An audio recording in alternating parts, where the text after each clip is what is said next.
Hare Krishna, my name is Kusum Mathaji Devi Dasi. I came to Krishna Consciousness in 2010. I was attending Soho Temple every Friday, and one Friday I happened to go upstairs and I saw a notice which read that they were doing book distribution in Ilford. So I went along for book distribution, and there I met Yamneshwari Mataji and other devotees who were distributing leaflets for Gita Jayanti. I attended Gita Jayanti on that following Saturday, and I saw a drama performed by kids, and I was really impressed because I had just finished reading Mahabharata at that time, and to see action by the children was really great.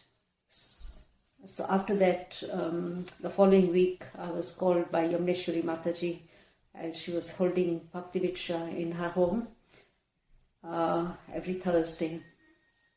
So I went along, and I was really impressed by what I was learning. Every Thursday I was going there, and we would have a class for about an hour and a half, 2 hours, and then we would have prasadam. And I never knew anything like this about our Hindu religion. I was brought up in a Hindu family, but nothing was explained to me. And I asked many questions, but never got a proper answer. It was, Mom used to say, oh, we do this ritual, that ritual, and so we just follow that ritual, but no one ever explained to me.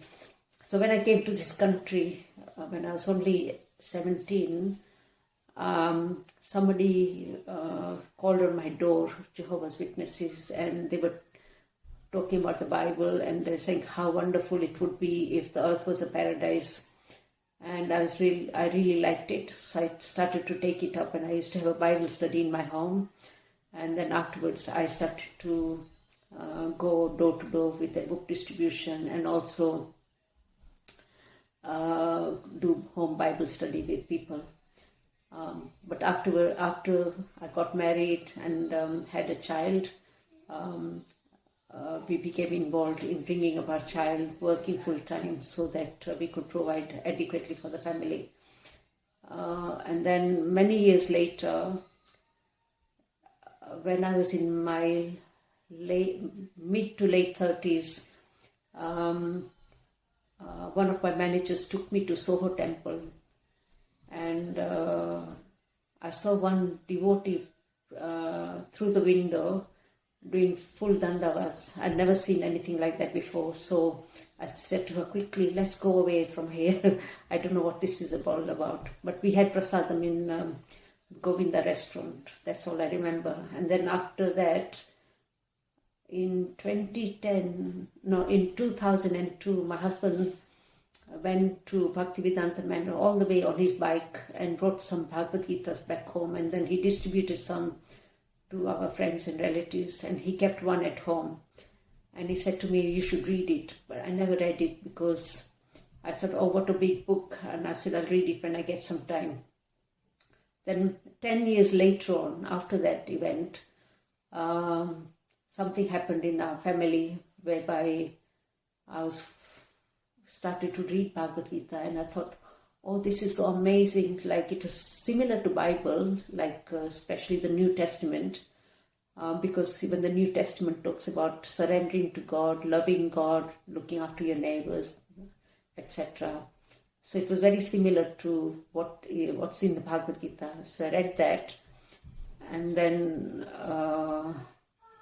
eventually, like as I said, I got in touch, or I went to Soho Temple.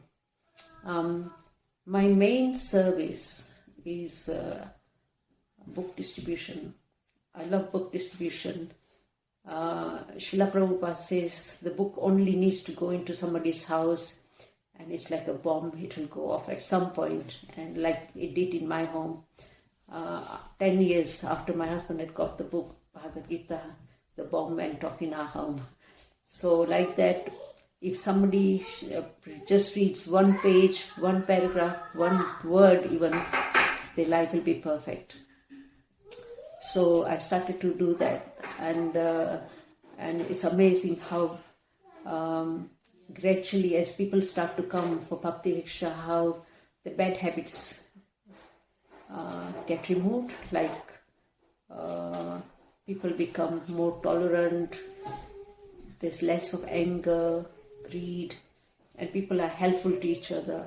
And Srila Prabhupada and Bhagavad Gita advocates that just by chanting Hare Krishna mantra, which is the prescribed process for self-realization, the Hare Krishna mantra, Hare Krishna, Krishna Krishna, Hare Hare, Hare Rama, Rama Rama, Hare Hare, your life will be perfect. And also dancing for Lord Krishna, and also eating prasadam. Prasadam is food that's been offered to the Lord before you eat it. And so it's sanctified food, and it's amazing what prasadam can do for you. Like, it can cleanse all the misgivings, even your taste buds develop a higher taste. Like, you can give up meat eating, intoxication, and all the bad habits that go along with it. I've been very, very fortunate, very blessed. About 2 years ago, I went to the optician, and they detected a detached retina. So I had to go to the hospital, have multiple operations, and all during that time, devotees were either bringing prasadam to my home so that I didn't have to strain myself cooking in my kitchen. Even they got me to go and stay with them for not just few weeks, but few months.